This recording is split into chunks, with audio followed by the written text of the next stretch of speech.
So we have a handful of people here. I want to start relatively close to on time because I want to maximize the time that we have together. And there's so much I want to share. So welcome to the Small Things to Try official session. This is brought to you by On Your Feet, designed for all of you. A little bit about me. My name is Aden. Not only do I have these spectacular glasses frames, as pointed out a little bit earlier by one of you lovely human beings, but in addition to that, I'm also a senior facilitator at On Your Feet Improv for Business, and I'm a podcast host. So if you haven't yet checked out the Changed podcast, this is a shameless plug. Please enjoy. The podcast focuses on the question of what does it mean to change, be changed, or spark change in others. And I examine that through the lens of storytelling. So I bring a new guest every week. Some of them are actors, some of them are scientists, some of them are, all walks of life. My episode this week was an author from Australia. So, and they share a story from a moment in their life that was of particular pivot. They share the lessons they learned from those changes. So if you are interested, that is that. And On Your Feet, which is what we're all about today, On Your Feet has been around for, since 1998. So however many decades that is. It's like 2 and 3, and one of you do the math. I don't like doing math. It makes me feel old.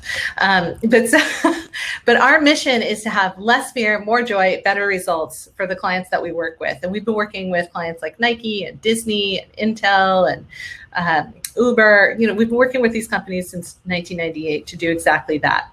And the way we like to think of what we do is it's a collision of business, art, and science, because all of us in the organization are stage performers. In addition to being facilitators. And we all come from a bunch of different backgrounds. One of our owners is a graphic artist. He's a visual artist. He does huge murals as well. And you'll see his art all over these slides today. We have actors, we have people who used to be a business professor. We have the whole gambit. And we smash all that together with experiments in improvisation and business. And recently we brought a scientist on board, so you may get a glimpse of that, because we like to know what is the fun that we're doing, what is the stuff we're bringing to the table actually doing for people. So that's what we're all about. So here's the objectives for the session today. This is what I'd like to leave you with. I'd like you to get an experience that shares why clear collaboration is harder than it looks. We all say we want to do it, and then we're like, why does this feel strange, weird, make my brain hurt? I want to give you tools to help you be more effective that you can take and use immediately. And then in addition, we're huge believers in experiential learning. So I'm going to take on this tough task of trying to give you the most interactive experience that I can within the limits and constraints of this environment. So this is going to be an interactive session, but keep in mind that when we're saying interactivity in this digital environment, it's pretty low stakes. We're limited to this chat window, and I can have a few of you on screen. So considering how low stakes that interactivity is, I expect to see lots of activity in the chat window because what a great way to interact. And at times, I'm going to ask some of you to come on screen with me and do stuff. So in the interest of that, I'm going to ask for 2 volunteers right now to just step in, just practice getting on screen with me. And there should be a button that says ask to share audio and video, or you may just have a button that says you can join. So anyone who wants to, you're going to come on. We're going to have the shortest of conversations. Great. Hi, Mallory. Hi, Aden. And hello, Alex. Hi. Hi, here's the short conversation that we're going to have, which is, what is something that is bringing you joy today? Aside from the sound of my cats fighting. My best friend is getting married tomorrow. Hey, that's awesome. What is bringing? I have a candle lit right next to me. I'm happy I get to work at home and everything smells good. I've got all the windows open. I'm happy about I love that. I love it. And I have been enjoying drinking my coffee from whimsical mugs. Oh, I love that too. It's actually coffee inside, I promise. Thank you so much, Reed. Great. So the rest of you who didn't hop on screen with me, I'd like you to enter into the chat window. What's one thing that's bringing you joy right now? Because it's easy to find examples where that's not true. And if you're needing help, looking for a little joy in your life, you might get an idea in the chat window. Mallory and Alex, you can turn your cameras off. Thank you so much for volunteering.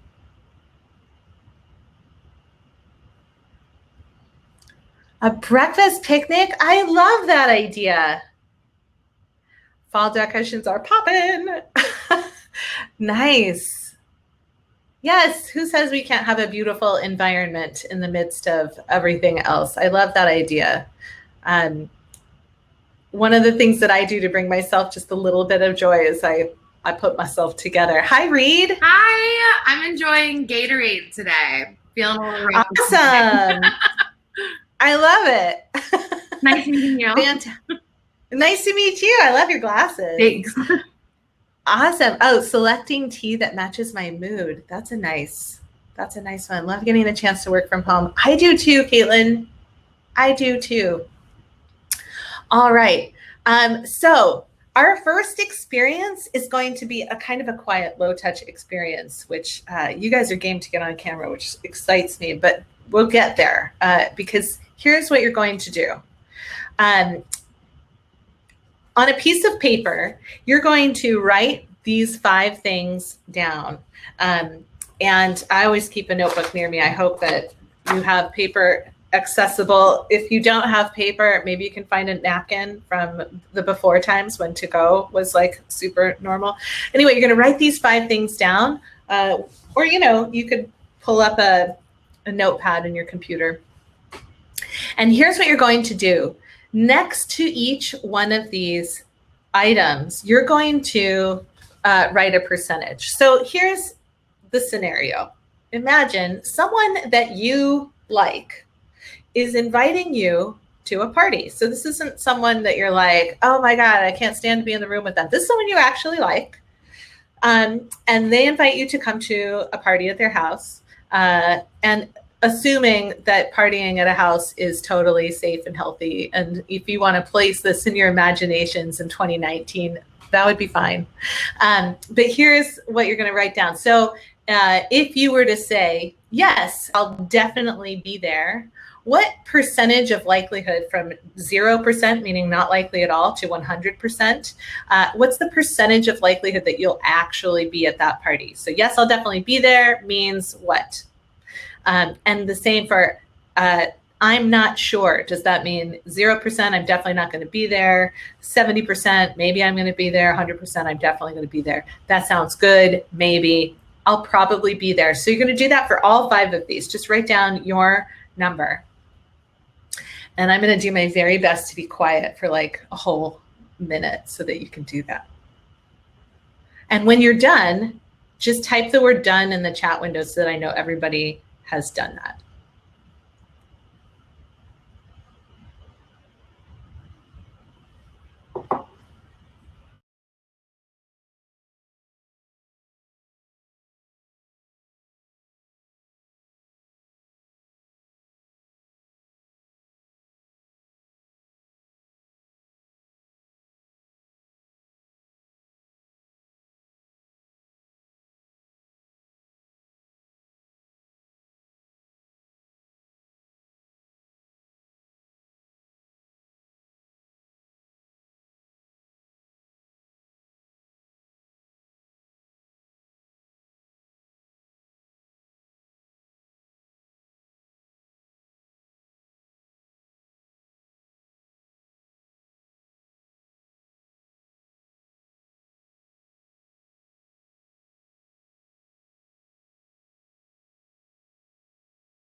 One, two, three, four, 5, 6 of you are done. That's about half. I'll give you about 10 minutes to write it down and then type done. What percentage of likelihood are you to be at this party if you say these words?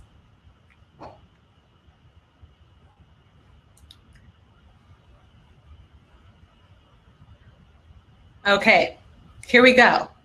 Now we're going to use the chat window for you to convey this information to me. So let's start with number one. Yes, I'll definitely be there.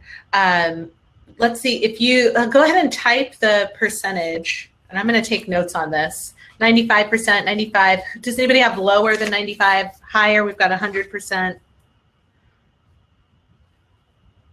95. Anybody have anything lower than 95?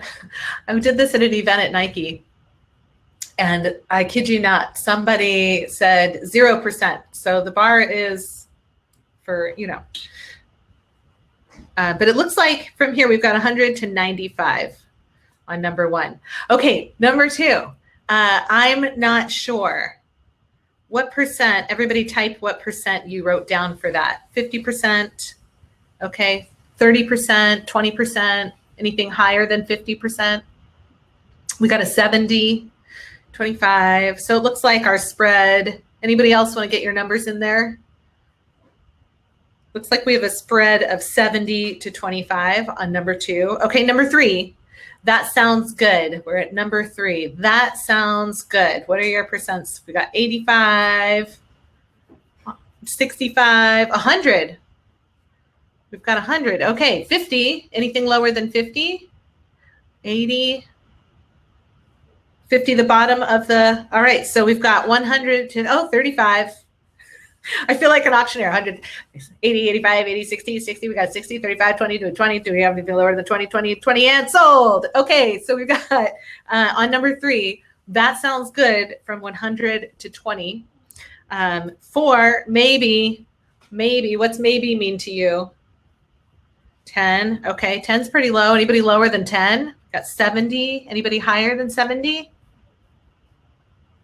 Okay, 70 to 10. That's a pretty big spread. Okay, and finally, I'll probably be there. What did that mean to you? What are your percentages on I'll probably be there? 50, 70, 80. Okay, 5. 5 might be the bottom. Anybody lower than 5 or higher than 80 on that?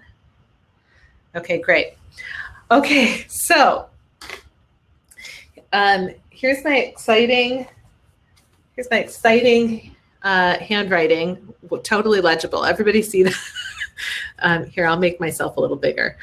Here we go. It's exciting writing. Here, I've got a notebook with Gary's doodles in it. So this is what you said. You said, yes, I'll definitely be there means 195. You're probably going to be there. That's pretty high. So this is pretty consistent. But look a little bit lower. Look at maybe. What does that mean?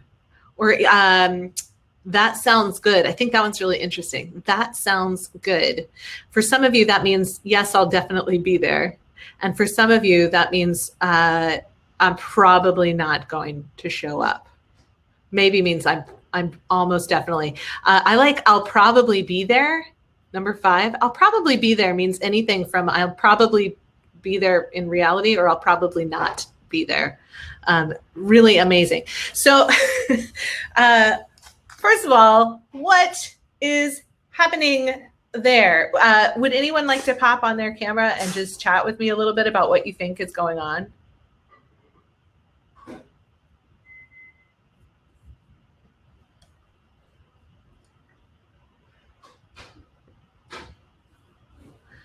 Well, here's what I think is going on. Here we go, Alex. What are your thoughts? Well, I don't know.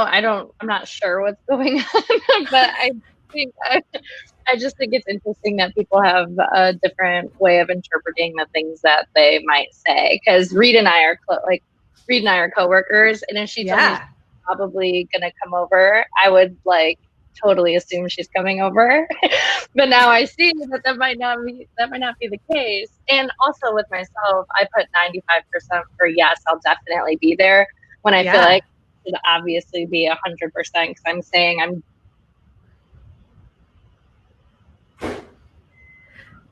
Yes, absolutely.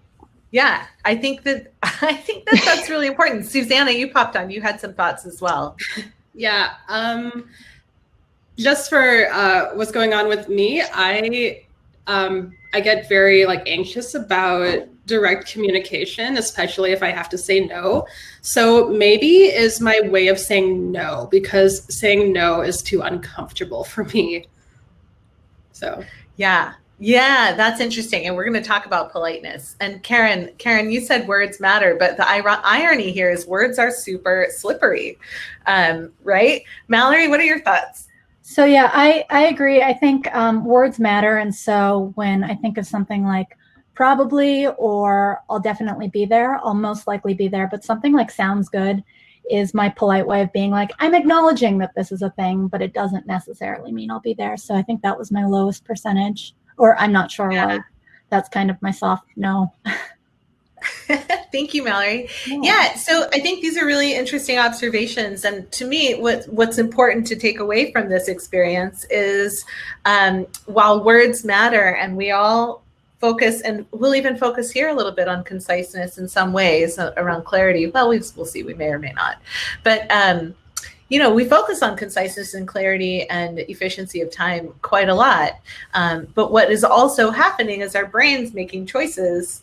And the way my brain makes those choices might be different than the way your brain makes those choices. And some of what gets in the way of great collaboration are the differences in the meanings of our words. So here's what our resident scientist, Troy, had to say about this when we asked him. He said there are a couple of things that get in the way of great collaboration and communication. And you see it firsthand in this experience. Politeness gets in the way. And here's the thing, I'm not advocating like be rude, because I don't think that that's a solution either. We know we want people to have a feeling of belonging. So there's a lot of factors to juggle. And sometimes rudeness is not necessarily the solution. But we want to be nice. We don't want to hurt people's feelings. So rather than say, I'm not coming to the party, we say, yes, I'll definitely be there, and then we don't go to the party. And I think it's worth examining where the miss is in that level of communication. We also think we are being clear is another thing that happens. So like our polite way of saying no might be, that sounds fun. I'm guilty of using that sounds fun as a way of saying I won't be there. And I think it's clear that I'm saying it sounds fun.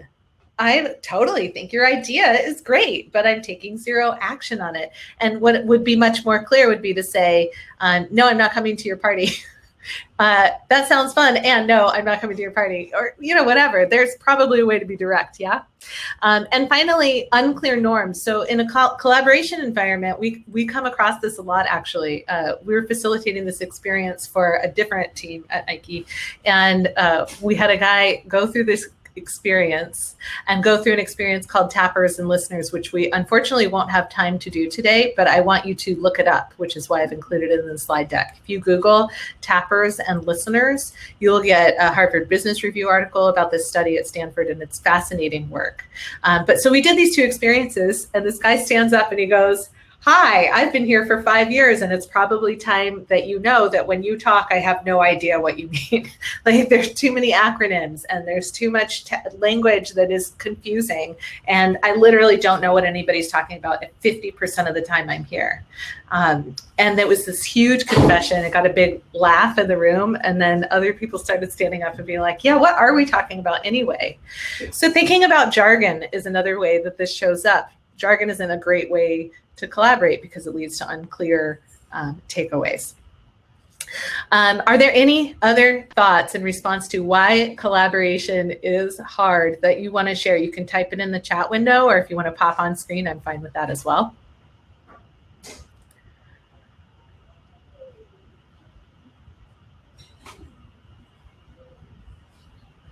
Sometimes people like to communicate indirectly through another person. Yes. Thank you, Suzanne. And read too many cooks in the kitchen. Yeah, sometimes too many cooks in the kitchen can be really challenging. Knowing when to speak and when not to speak can be hard if everybody's a think out loud person.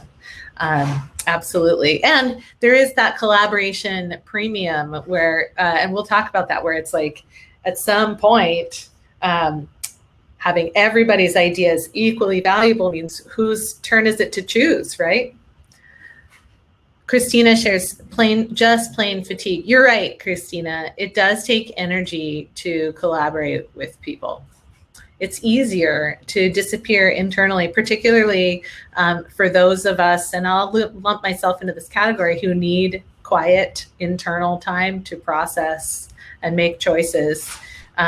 It can be exhausting to get into a room with a whole bunch of extroverted people, which I also lump myself into that category. I straddle the divide between both things. But it really does. Well, let's talk about what we can do, because that is what you came for. You want some small things to try. So the first thing I want to do is give you a kind of a framework to think about collaboration and communication. Out on your feet, we call this the engagement triangle. And this is how we normally see things. So if I mouse over things, can you see that? No, can't. That's fine. All right, no mousing over. So you've got you. A lot of times when people go into a collaboration setting or a communication, the first thing that they're thinking about is, am I okay? Do people like me? Are they listening? Does anybody care about what I'm doing? Am I good enough? Am I a fraud? We get very concerned about our stuff, and that's our inner monologue that just goes. Most of us have that experience. The other thing that people are doing, if they're not doing that, is they're worrying about that content. Are my slides cool enough? If you're in a virtual environment, how's my connection? Or even like, did I put enough data on this graph? Those types of things. Or do I have enough evidence to prove my case? And what people fail to think about, they'll think about like, are they getting this content, or do they like me? But they don't think about like, am I thinking about my audience enough? And in a collaboration setting, that looks like being more worried about, is my idea being accepted, versus are we looking at the best possible idea, which could come from any one of the people in this room. So here, I'll give you another example of this. So I like to use my hands as puppets for this. So sometimes what this looks like is somebody shows up and they're like, I have a great idea. And then somebody else says, that idea won't work, before they even hear the whole idea. It won't work because I have a great idea. And then this person's like, hey, wait a minute, I like my idea. Your idea won't work because I had this other idea. And this is what collaboration often looks like. So we want to do it differently. Thoughts, questions, reactions, sarcastic remarks before I move into the tool set. Karen, you've never experienced that before? Will you pop your camera on and tell me more, please? Oh, of course you have. All right. I got really excited. I was like, I need you to come teach this workshop. Yeah, that's awesome. The wink was the sarcasm. That's awesome. Thank you. I did invite sarcastic remarks, and you totally fulfilled my request. Yeah, man. It has happened probably to every one of us, where collaboration feels like a total waste of time because people are too busy shooting down ideas. And the tough news of what I'm about to give you is these tools are going to help you be a better collaborator with others. But knowing these things are not going to change other people's behaviors. But the cool thing is, by knowing these things, you can lead by example, and you can actually get to a point where people are so excited to collaborate with you, some of their behavior gets better. It gets better. All right, let me bring those slides back up for you.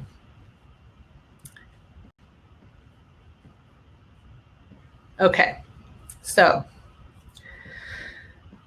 here are the 3 small things to try that I want to leave you with today. The first one is called accept offers. The second is called color advance. And finally, listen for what they care about. This is my objective, is to give these 3 small things that can make a big difference, and you can take and use them immediately. And we'll see how our timing goes. My goal is to give these to you and then leave time for some additional conversation after. But you know what? Sometimes that doesn't happen because time goes quickly. So let's do accept offers first. Here's what I need. I need a brave volunteer who's poised for the highest amount of learning to demo a few things with me. You're just going to demo a few things. No big deal. And for now, I'm going to turn this slide off.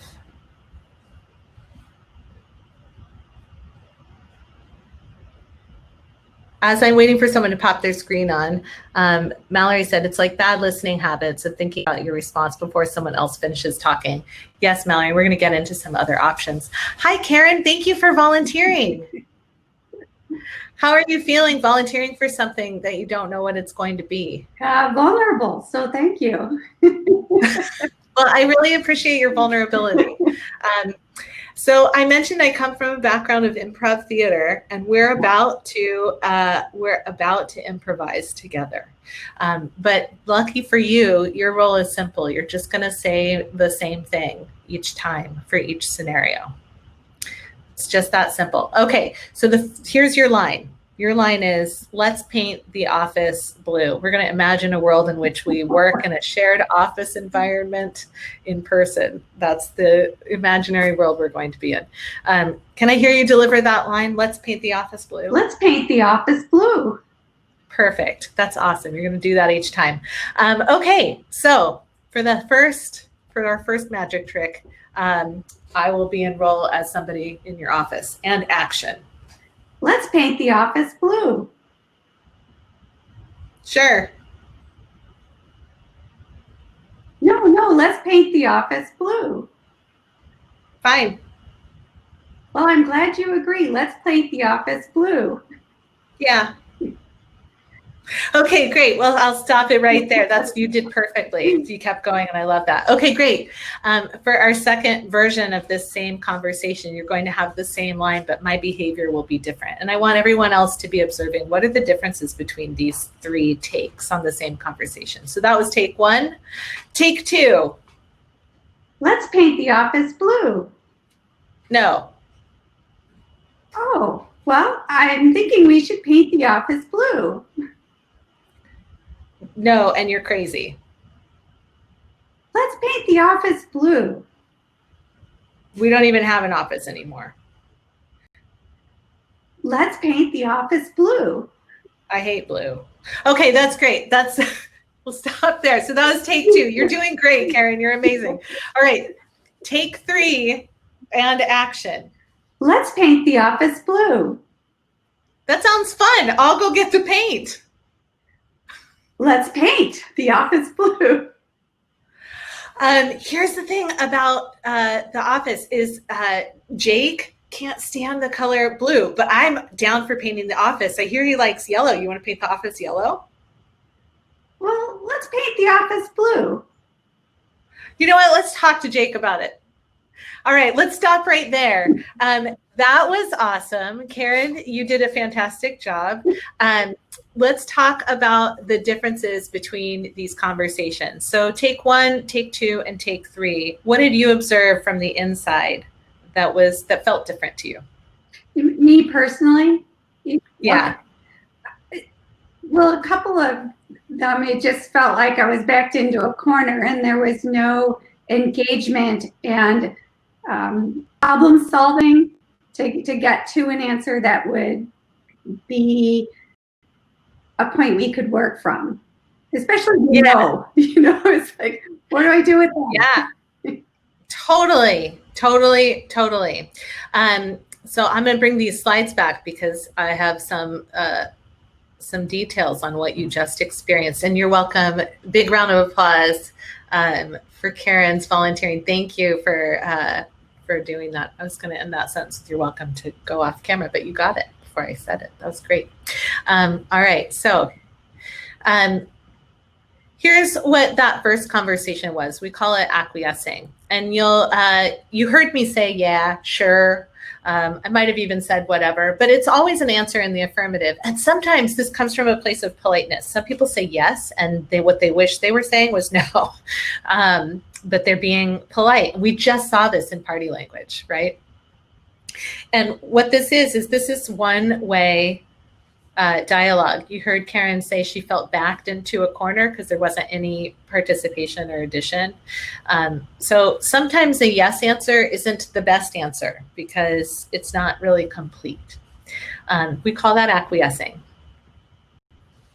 The second one where I said no, she was like, that felt particularly bad because it was like, I got a little aggressive with her, but it's one-way flow, right? She makes that offer, let's paint the office blue, and is met with basically a brick wall. We call that blocking behavior. That's when you don't recognize the offer and you don't do anything with it. Yeah, I also used insensitive language in number 2. Yeah, I did. It was like, so sometimes in an improv scene, these things get really particularly out there because we're trying to it's like denying the reality. And let me share with you another way I could have blocked that, that's particularly speaking of insensitive, and it's language free. If she said, let's paint the office blue, and I was doing this, I gotta go. That's another way to block, and we do it to each other all the time. So blocking is when we recognize the offer and don't recognize the offer and don't do anything with it. And in improv, we use the word offer to mean anything you can take and use. So words, even facial expressions, these are all offers. Okay, finally, accepting, and this was trickier, right? It's 2 steps, but they go quick together, which is recognizing the offer and then doing something with it. And I demonstrated a couple of different ways there, where it was like, I can just say, yeah, let me go get the paint, which is an easy thing to do if we have blue paint and I have the time, but it's not always possible. Like in one of these examples, we had an office mate who can't stand the color blue. But the point here is you can see these arrows are going both ways. We've got 2-way flow. There's something to talk about. There's dialogue to be had. And this is a collaborative way to communicate with people. Accepting offers. Sometimes you hear people talk about yes and, which is a tool that you can use to accept offers, but it's not required in order to accept offers. As long as your objective is 2-way flow and for both people to participate in the conversation and get their ideas out there and look for the best solution, you're doing it. So here they all are together. Now, I talked a little bit about that collaboration premium. There's a cost and there's a value to accepting and blocking. So it isn't the case, and we explored this in party language, that never blocking is the best idea. Sometimes you've got to block, right? So you can see here in this diagram, we've tried to chart this out for you, but accepting offers feels good to others and it encourages people to bring their ideas to the table, while blocking can retain safety for yourself.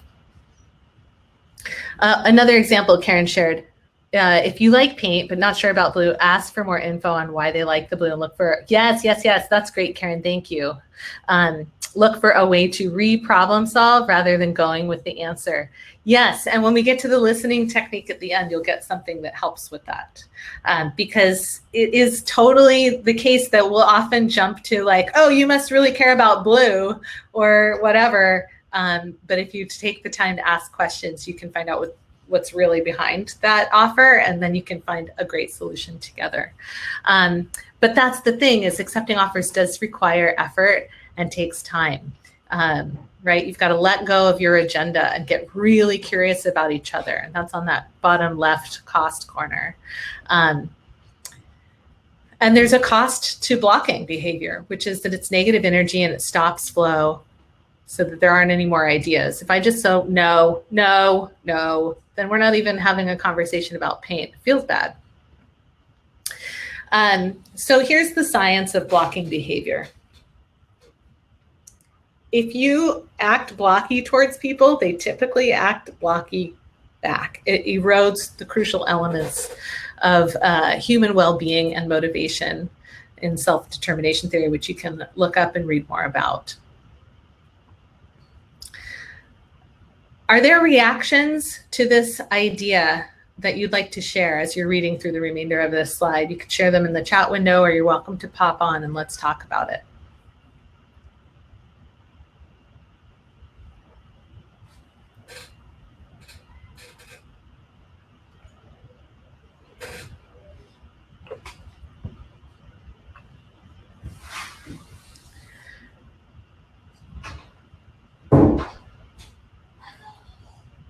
You can probably hear my family in the background. So Is this something that you do already, or is this a new idea for you? Accepting more offers, looking for ways to accept offers.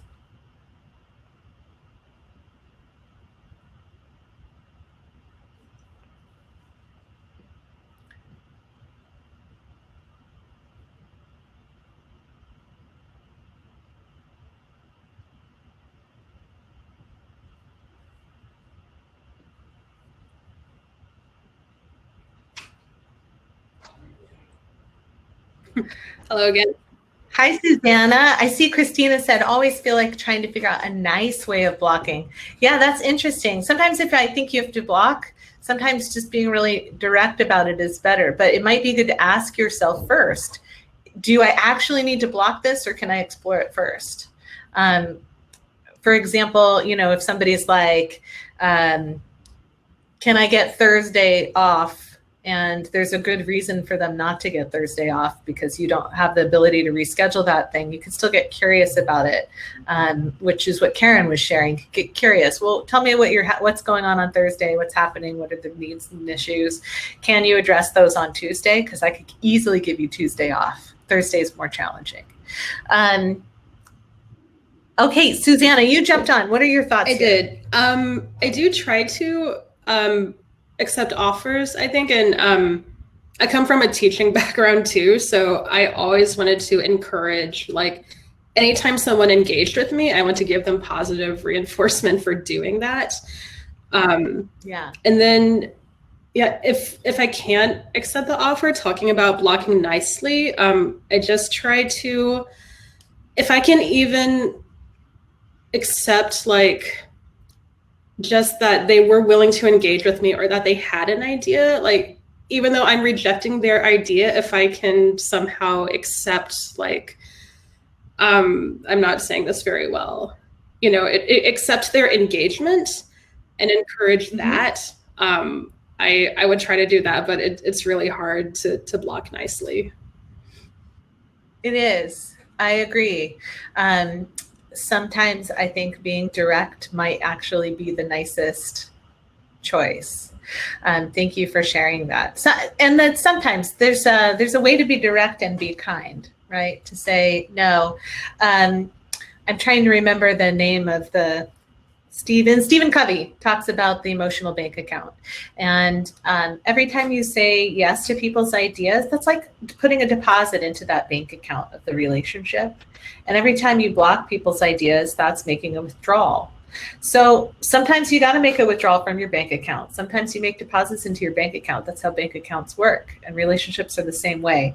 The key is you don't want to withdraw too much and be in the red on that relationship, because it's really hard to get your balance back if you go that far. And I think that's probably the best way to think about that.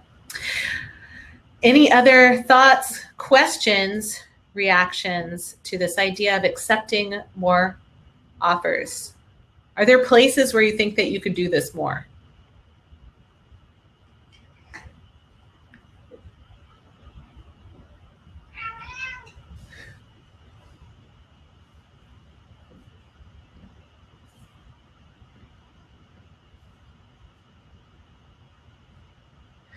Karen, the languages of acceptance is key as well. Do you want to tell us a little bit more about that?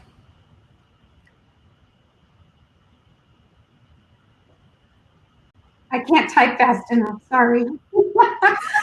No, that's why we have the ability for you to actually. So what I was thinking is, depending upon how you accept, it can allow for a spirited discussion. So if the concept is good, but the solution needs work, then how you accept allows a more productive, spirited dialogue that leaves respect in place. And then you get to a better answer, and then you can celebrate that shared answer. That's what I was trying to get to. I love that. One of my colleagues, Shayna, not to be confused with Shayna of the Summit, Shayna does this thing that she uses the word imagine quite often. Let's imagine for a moment that we've implemented this idea, or let's imagine for a moment we have enough budget to make that happen. Tell me more about what you think that would look like. And it's nice because it bounds it within the confines of that conversation. It's a way of saying yes temporarily to fully understand an idea, so that you're not blocking out of the gate. It gives you that invitation to open up a conversation. Karen says, one phrase I use is my happy place, which says what is feasible. Nice. Susanna says, you just started leading a team that has a history of dev and product not working great together, and it'd be great to accept more offers. So one of the things that helps there sometimes is getting people together and getting some shared language around some things. You know, sometimes the obstacle is that you're saying the same thing in opposite directions, if that makes sense. Yeah, tell me more is always a great sentence to use. I agree. All right, let's move into this next tool. Oh yeah, totally. I think that that is, yeah, they're probably giving solutions. I was going to say, sometimes putting the burden of solving a problem on the person causing the problem is another great way of keeping that flow going. That's a way of accepting offers. We call that accepting a difficult offer, when some says we just can't do it. We don't have the budget, or we don't have the manpower, whatever it is, to use gender loaded language. Whatever their excuse is, if you say, you know, wow, I hear you. That sounds like a huge obstacle. What do you think we should do to overcome that obstacle? And put this, instead of you trying to solve it for them, have them come up with a way to break that bridge down. All right, the next small thing to try is this. You can use this in storytelling. You can use this in meetings. It's super simple and super fun, and we'll be able to do this as a group in the chat window. So thing number 2 is this idea of using color advance. This is literally a stage training game from the world of improv theater. We literally have pulled this out of the improv playbook. So here's the need. As one of our clients once said, the goal is to get the right information to the right people at the right time. And when you're collaborating with people, you have this need to get your idea fully expressed before it gets shut down, right? The worry is it's not always easy to identify the information that matters to the people that you are communicating with. It's not always obvious. So this is a way to literally hand the remote control to somebody else and let them guide the conversation. It's called Color Advance. We use this as a tool in the stage world to get better at making more complete stories that aren't just I got on the bus, I got off the bus, I ate a sandwich, I went to work. You know, it's like, that's a pretty boring story. And likewise, if I'm like, it was a yellow bus and it was filled with the most magnificent of people. George had a brown mustache and stretched from ear to ear and his breath smelled like mayonnaise, or whatever. It's like, it gets to be too many details and nobody wants that level. So this is a way of finding the balance. So here's what we're going to do. I'm going to, we'll start with fiction because it's fun. I'm going to tell a story because I like being a storyteller. And what you're going to do is in the chat window, you are going to write the word color when you want more detail on something. And you're going to write the word advance when you've got enough. All right, that's it. You're going to write the word color if you want more on something, and write the word advance if you want something else. Oh, Karen, thank you so much. Bye. All right, here we go. The name of this story, can somebody please type into the chat window the name of a story that's never been told? That's a lot of work to ask for. Just write a noun and an adjective. First noun and adjective wins.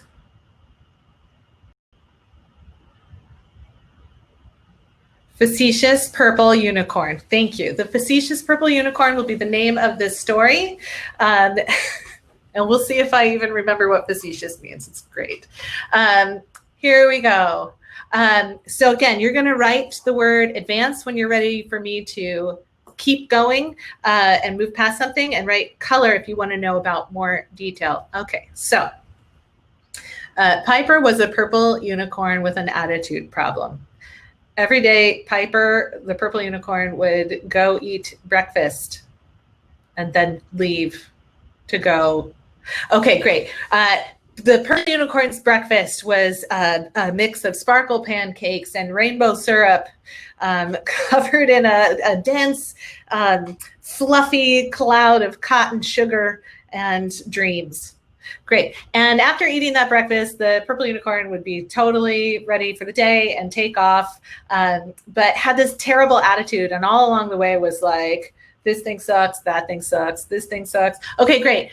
Would be like, oh, this shrub is stupid. Who put this shrub here? This shrub shouldn't be here. If I was going to put a shrub there, it'd be a good shrub, but this shrub is silly.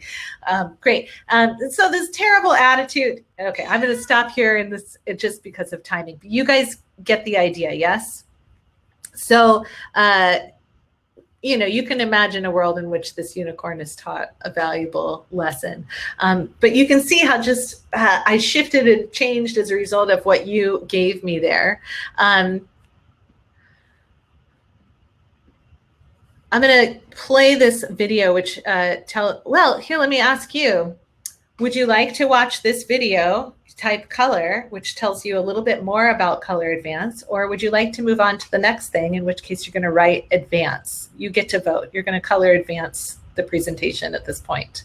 And I'll tell you that we have 12 minutes left in our session.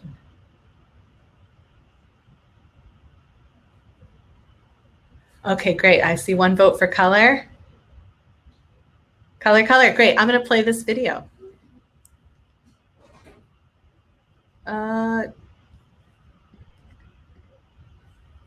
Let me know if you can hear the sound.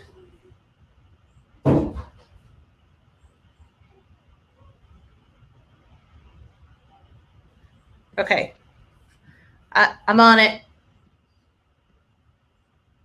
I forgot to check the box.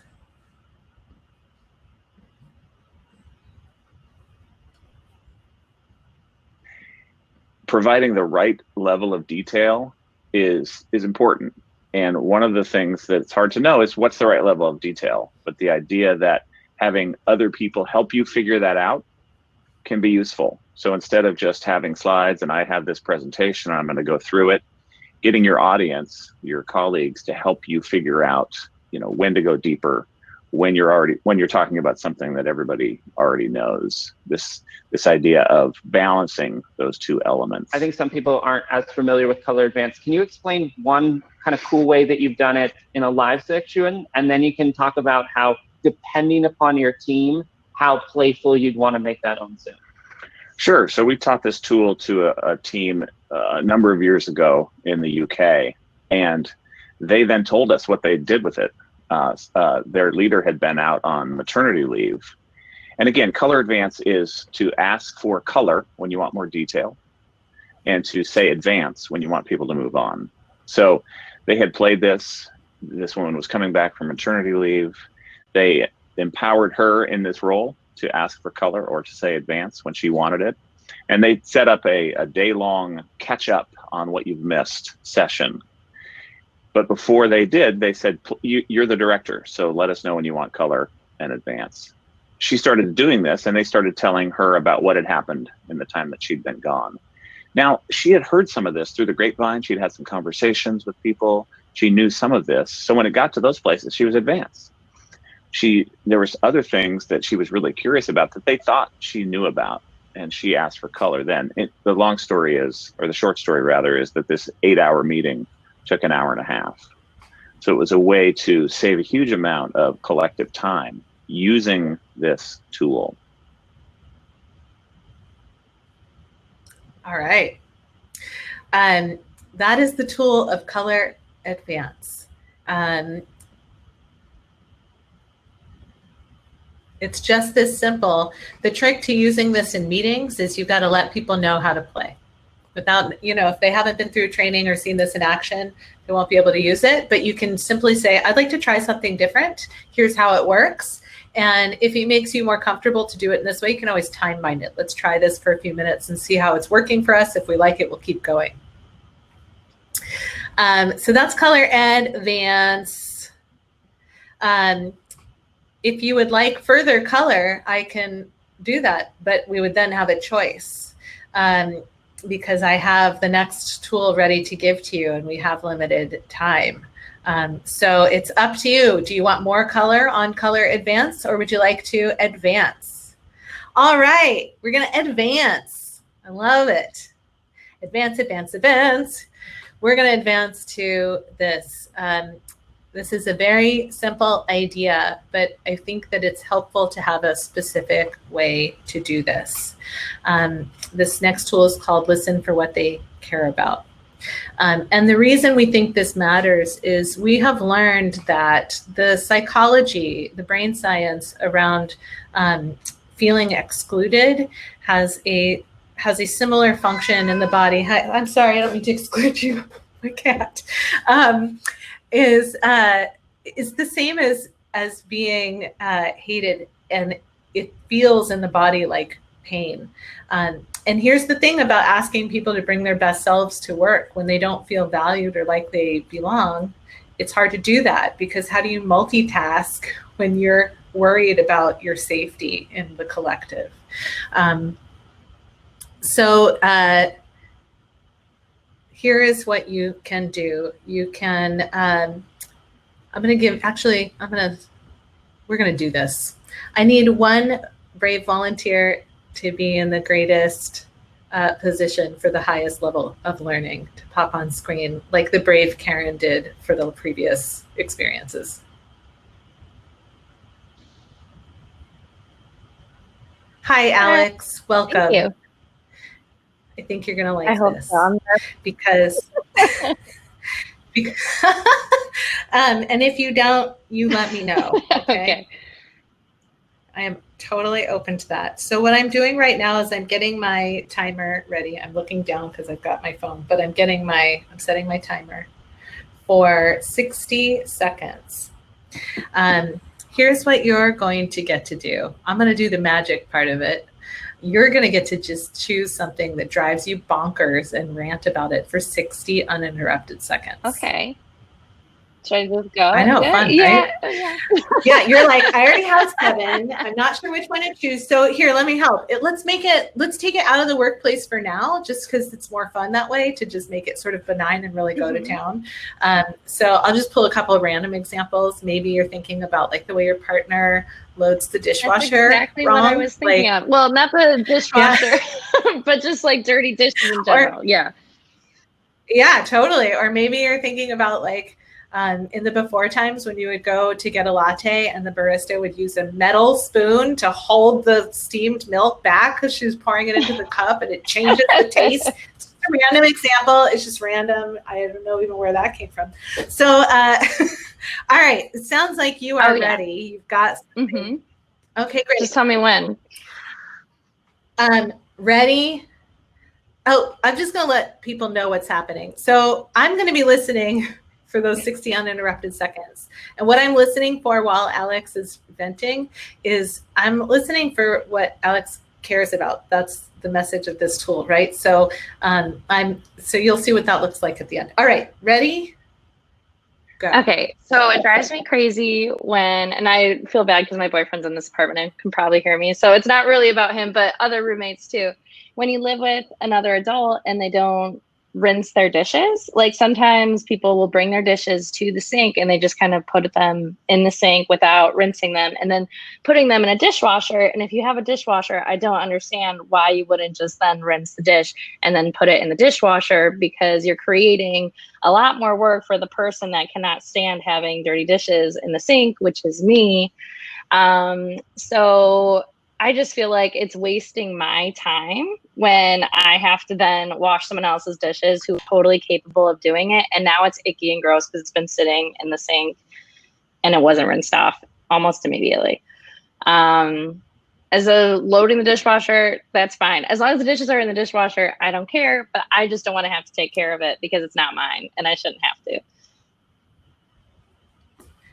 Okay, that's time. That's right. I know. Well, here's the cool thing that I always think is like takeaway number 1 is 60 seconds is a surprising amount of time. It's a short amount of time that has a lot of time packed into it. So step 2 of this experience, you just vented. Step 2 is I, as the listener, I'm now going to reflect back to you what I think I've learned here. Using the sentence, based on what I heard you say, I think you care about, and I'm going to fill in the blank. So based on what I heard you say, Alex, I think you care about working smarter and not harder. I think you care about efficiency. I think you care about fairness. And to some degree, you might care about cleanliness. All of those things.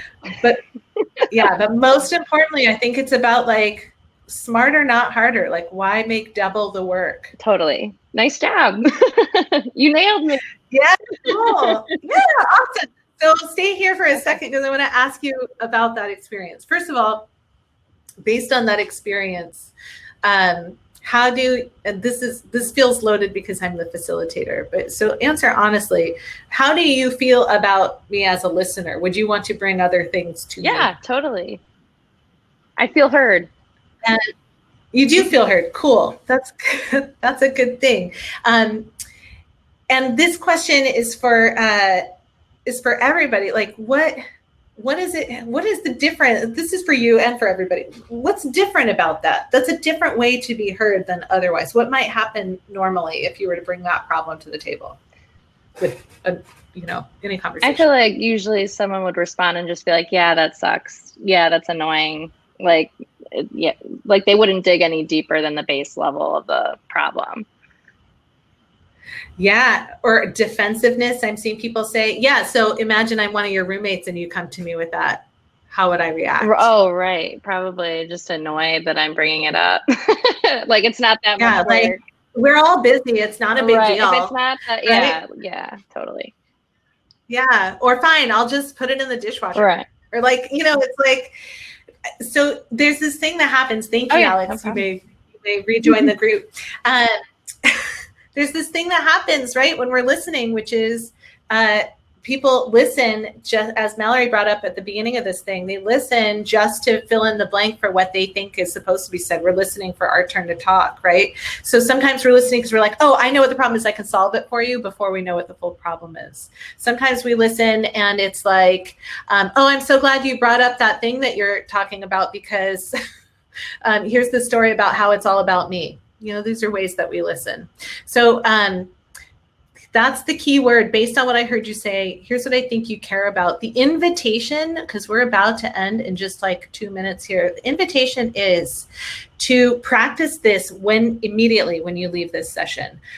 You can go to the People tab and you can invite someone to private chat if you want to chat with somebody that you saw was in this session.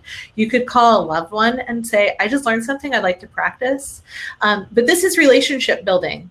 And when you look to collaborate with people, you want them to feel like their values are heard.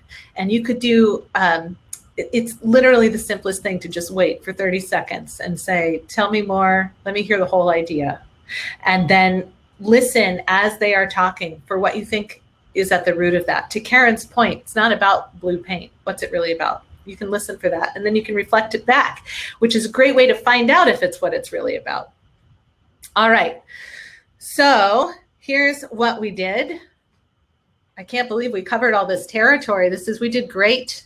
If you want more, allow me to show you where you can get more.